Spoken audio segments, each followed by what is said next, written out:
As Americans recover from Hurricanes Harvey and Irma, forecasters are keeping an eye on Hurricane Jose. We are watching Hurricane Jose out there in the Atlantic. The very latest just came in with Hurricane Jose. It did strengthen a little bit, 80-mile-per-hour winds, and the forecast calls for further strengthening a little bit here. 95-mile-per-hour winds comes awfully close to Cape Hatteras, where we could see some tropical storm watches or warnings up by tomorrow, and even up into the northeast too. Look at how close it comes now to Cape Cod out there.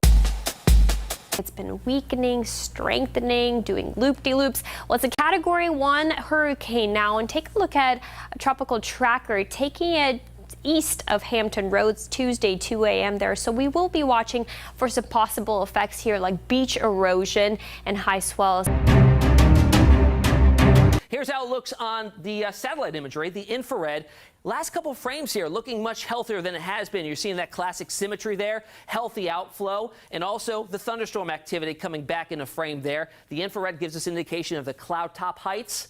When you're seeing those brighter colors, the whites and the darker reds and oranges, that's indicated colder cloud tops, that the thunderstorm activity is growing. That also tells me it's moving out of the area of extreme wind shear, blowing the tops off those thunderstorms that we've seen for the past several days that weakened it. It is, however, encountering some dry air, pretty much surrounded by it, but with warm ocean temperatures and that decreased wind shear, it'll likely overcome that. So let's look at some models. This is the GFS Ensemble. This is one model, run 20 times with different initial settings. Here's how it looks with the latest runs this afternoon. Pretty good as the next day, day and a half, but then it really starts to deviate from the average here. Some take it very close to the eastern seaboard, up through the mid-Atlantic and up through New England. Others loop it on out to sea. The reason for that loop there is going to be a front that's coming up into southern Canada that'll kind of nudge it out off towards the east. We'll see if that comes in with the timing. All the other computer models here indicating pretty much the same sort of deal there, north and then off to the north and northeast and out to sea. But still,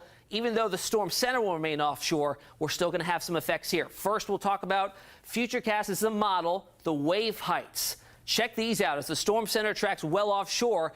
The pretty sizable waves, 10, 15, 20-foot waves offshore, going to get pretty close up through the mid-Atlantic and then eventually up into New England, over towards the Cape Cod area, Nantucket, Martha's Vineyard. We're talking about some coastal erosion risks here, all the way up and down the eastern seaboard into early next week. And that'll also create more wave action, which in turn kicks up that rip current risk. Rip currents happen all the time, but the frequency of them increases with higher waves, more frequent waves. So what a rip current is, a strong, narrow current flowing outwards from the beach through the surf zone. Sometimes swimmers get caught in these, but the good news is it is a narrow band and you can escape it if you know and you can identify that rip current. You swim off to either side, parallel the coastline, and you should be able to get yourself out of it. So keep that in mind. I know we're kind of out of beach season, but if you are heading there, keep that in mind. Also, going to be dealing with the potential of some tropical storm force winds extending pretty far out from the storm center. So again, even though it's remaining offshore, those winds could make it, especially to coastal locations. The Outer Banks of North Carolina